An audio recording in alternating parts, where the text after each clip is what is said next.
este mes vamos a estar todo el mes tocando y hablando y explicando el femicidio. Ya está acompañándome aquí en el estudio nuestra querida Yolanda Pizarro, experta en equidad de género, que estábamos ahí tentándonos con esas con dulzuras. las cosas ricas, que nos manden algo. Hola, buenas tardes, muchas gracias. Bienvenida, mi querida Yolanda. La semana pasada nos explicó Sabas Chaguán, el ex fiscal nacional y abogado de Grupo Defensa, qué es lo que era el femicidio, el asesinato de una mujer con una serie de características que la ley lo tipifica específicamente en el Código Penal. Y a raíz de ello se hace pertinente hablar de un tremendo avance que ha habido este último tiempo, que fue la promulgación y entrada en vigencia de la Ley Gabriela. Uno de sus precursores, de sus motivadores, quien dejó el alma jugándosela para lograr que se convirtiera en ley en el año 2019, fue Rodrigo Alcaíno, tío de Gabriela. Lo conocí en el año 2019 en una entrevista que hicimos en una sección, mi querida Yolanda, que era Valientes, donde conocíamos a personas que sin ninguna facultad especial decidían darle vuelta al destino, cambiar la vida y iniciar a veces grandes causas. Quiero que hagamos un pequeño recuento de lo que fue esa hermosa conversación con muchos sueños, con muchas esperanzas y que hoy es una ley. Y después conversamos con él. Hace algunos años Carmen Gloria entrevistó a Rodrigo. Él no contó su historia, pues el 11 de junio del 2018 su vida cambió para siempre. El expololo de su sobrina, Gabriela, la mató a ella y a su madre sin piedad. Gabriela tenía solo 17 años. Su tío y su familia reclamaban justicia. Empezamos a ver cuáles eran las legislaciones que estaban vigentes. Y que en Chile, que es la 20.480, que es la ley de femicidio, o la 20.066, que es la de violencia intrafamiliar. Pero te das cuenta que solo esas leyes aplican cuando había convivencia. Y resulta que Gabriela es una niña de 17 años que vivía con su mamá y no hay convivencia. O sea, ahí te das cuenta, entonces, te das cuenta que es un homicidio simple y no es lo que no va a tener una calificante, por lo tanto no va a tener una pena, la pena mayor que tú podrías esperar. Efectivamente. Eso es lo primero que te marca. Eso nos damos cuenta. Claro. Que estaban las leyes de la ley de pololeo, la violencia. Mira, imagínate lo injusto que es hablar de una ley de violencia contra la mujer cuando es un derecho establecido por la Constitución. Este crimen, ante ojos de la ley y en esa época, fue solo un doble homicidio con agravantes, pero no un femicidio. ¿Qué quiere decir esto? Quiere decir que en caso de tener buen comportamiento, el culpable podría salir en libertad en 15 o 20 años. Esto significó que esta familia tomara su dolor y los transformara en fuerza para que en Chile existiera una ley que castigara crímenes como los de su sobrina. Y como familia agarramos este fierro caliente, porque quema, duele, pero también te lleva hacia adelante. Sabiendo y teniendo conciencia que esto en ningún caso va a cambiar lo que sucede con el homicida de tu familia, sino que esto va a cambiar para futuro, para otras víctimas, para otras personas. Es que eso es lo más lindo. Esa es la posibilidad que tenemos como ciudadanos, de personas, de gente con una base familiar íntegra, de poder echar adelante algo que ni siquiera es para nosotros, pero que sabemos que alguien en el futuro va a recibir un tremendo beneficio. Sentimos que si nosotros no hacíamos algo, esto iba a seguir igual. Hay otros crímenes que también son tan violentos como el que nosotros vivimos. Y la gente sufre, llora en silencio con la contención de su familia. Que está bien, que hay formas de enfrentar el dolor. Pero a nosotros nos impulsó a seguir adelante. Sentimos que este país puede ser mejor. Y ¿Es una forma de rendirle un honor también a ella? Sí, por supuesto. Nosotros cada vez que hablamos de la Gabriela nos emocionamos. Y Gabriela representa también a cuántas otras mujeres que no han tenido justicia. Y otras mujeres que no la van a tener. Yo hoy día tengo como objetivo la promulgación de la ley para ir al cementerio. Yo no voy al cementerio desde que dejamos a Gabriela y Carolina, porque tengo ese compromiso, que la ley esté promulgada y llevársela a las chiquillas, porque es necesario. Y así, el 2 de marzo del 2020 se promulgó la Ley Gabriela. Desde ese punto en adelante es que se clasifica como femicidio el asesinato de una mujer por parte de su expareja o su pareja, sin necesidad de convivencia. Y además se establecieron penas de 15 a 40 años para los culpables. Sin duda, el dolor de Rodrigo y su familia hizo que se hiciera justicia desde ese punto en adelante para víctimas como Gabriela. Y estamos ya en conexión con Rodrigo Alcaíno, a quienes conocieron en la nota, tío de Gabriela. Hola, Rodrigo. Hola. Lo primero que tengo que decirte, te lo dije en el pasillo, es gracias. Gracias y felicitaciones. Felicitaciones porque a pesar de las circunstancias horrorosas en las que se da esta lucha, finalmente, como tú dices, es un logro enorme para un país completo y para muchísimas mujeres que aún siguen viviendo en la violencia. Lo pudimos hacer, pero fue un esfuerzo mancomunado de toda una familia, de amigos, de la gente que nos creyó en llevar adelante. Estamos muy contentos por eso. Pero no tranquilos, absolutamente no tranquilos. No. ¿Te queda aún más proyectos con respecto a esto? Sí, lo que pasa, Carmen Gloria, que lo terrible de la ley de Gabriela es que tú te pones a pensar, si hay un femicidio nuevamente, ¿ley Gabriela aplica o no aplica? El tema es cómo evitamos eso, cómo evitamos que se produzcan los femicidios frustrados que están doblando hoy día al femicidio efectivo. Cómo, cuándo, y el gobierno tiene que poner los brazaletes pronto a las víctimas y a los victimarios para evitar que se produzcan esto, porque esto genera adicionalmente un drama familiar. ¿Dónde quedan los niños de estos femicidios? Sí. Por otro lado también, y pensamos que es muy importante, pero a más largo plazo, es la educación. Si nosotros logramos que las próximas generaciones entiendan lo que es el respeto, entiendan que se puede vivir de una forma equitativa, en una forma de igualdad en derechos, no vamos a necesitar ni las leyes, no vamos a necesitar ni los brazaletes, porque tenemos que creer que hay esperanza en el futuro. Y por eso estamos parados, por eso seguimos adelante.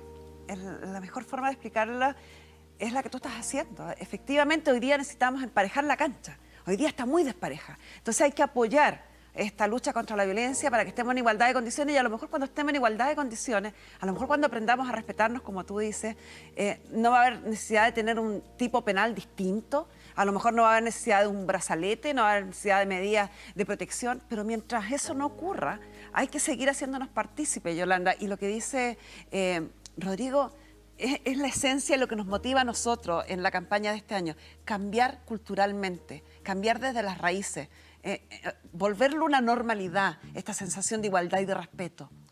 De todas maneras, lo que pasa es que lo que dice Rodrigo a mí me hace mucho sentido, lo hemos conversado otras veces, Carmen, y que tiene que ver con lo que él plantea respecto a los procesos educativos. ¿Ah?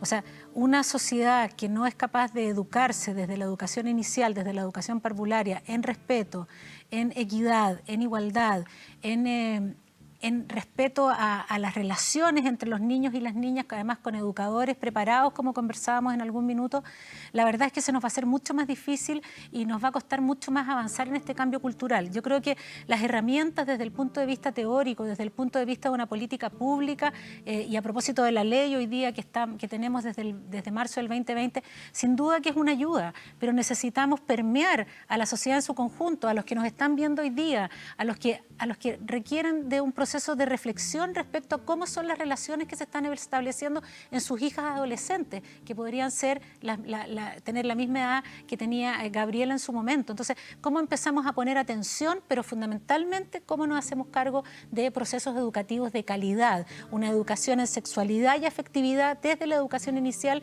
para que niños y niñas aprendan a relacionarse y con eso podamos avanzar en un cambio cultural? Hay una pregunta que es un poco dolorosa, pero que puede ayudar a muchas mujeres en el futuro. ¿Es posible, creen ustedes, saber si una persona va a ser un agresor en el futuro?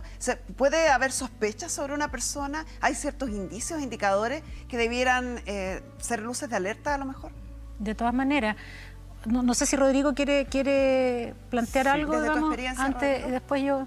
Hay algunos estudios en Europa donde se están pesquisando a los niños que tienen algún grado de violencia sobre el común, sobre lo normal.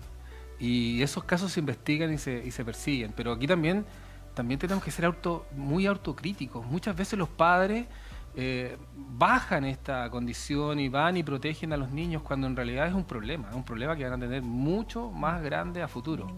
De hecho, el agresor de Gabriela y Carolina, el cobarde, aparentemente tenía este tipo de antecedentes.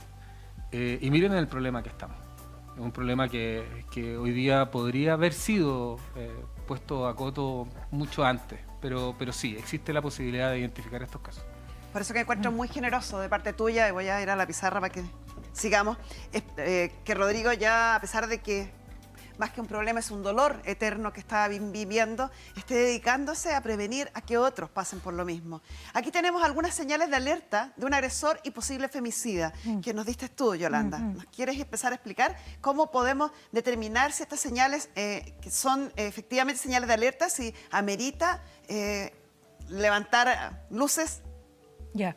A ver, lo que pasa es que yo solo primero quisiera retomar un poco lo que estaba diciendo Rodrigo, que me parece súper importante, Carmen, y que son esas señales que nosotros percibimos y las cuales como madres y padres de repente o minimizamos o ignoramos porque nos cuesta asumir... U ocultamos, como dijo. Claro, que nuestros hijos tienen ciertas conductas que tienen que ver con los modelos que nosotros hemos instaurado en la vida de ellos. Porque tú puedes acá una infancia con abandono y violencia intrafamiliar. O sea, seguramente un niño que ha vivido en su casa ya esta situación, muy probablemente en el futuro va a ser un agresor, digamos. Conductas sexistas, dominante, violento verbalmente, roles rígidos, sesgos y estereotipos, ejercer poder controlador, machista.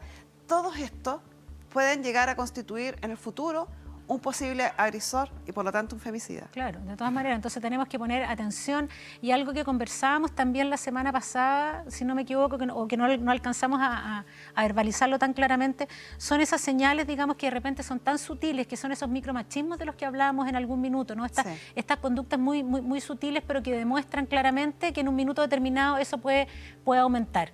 Lo que decíamos respecto al control en cómo nos vestimos, en cómo nos controlan el uso del celular, cómo nos celan cuando estamos en nuestros espacios de trabajo y nos van a buscar, digamos, a los lugares de trabajo.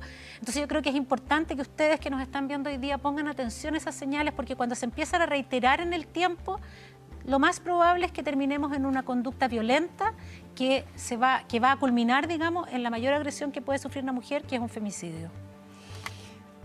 Una vez que hayamos avanzado en el programa, vamos a ver algunos ejemplos, vamos a ver dónde pedir ayuda y qué cosas podemos hacer para ayudarnos también entre todos, porque esto no solamente si nos está pasando a mí, sino que además se le está pasando a un hermano, un amigo, un vecino. Puedo ponerme en acción y prevenir a que llegue a estas fatales consecuencias, ¿no? Sí, de todas maneras, yo creo que a ver, es un deber ético hoy día, que nos hagamos cargo, digamos, sobre todo lo que decíamos la semana pasada, cuando escuchamos en el departamento al lado que a la vecina la están agrediendo, hay mucha violencia, rotura de plato. O sea, yo creo que es urgente y necesario que nosotros empecemos a poner atención a esas señales y que nos hagamos cargo de apoyarlas y de contenerlas.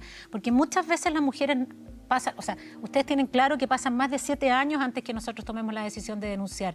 Entonces, en ese contexto, ¿cómo no va a ser importante que sororamente entre nosotras las mujeres nos podamos apoyar y contener y recoger, digamos, esas situaciones de violencia que están viviendo las mujeres? Por eso yo digo, esto lo paramos y lo cambiamos entre todos. Aquí nadie sobra, todos somos parte, todos y todas. Rodrigo, darte las gracias por tu generosidad para venir a conversar con nosotros. Sabemos que es un tema súper doloroso, que por eso no queremos seguir abriendo una herida que me imagino que hoy día se encuentra abierta con este proceso, que si bien reconforta un poquito, es recordar, es homenajear a Gabriela y a su madre de una forma que me imagino además no has podido determinar como tú querías debido a las circunstancias de la pandemia. Sí, mira, el dolor está, pero lo importante es cómo avanzamos.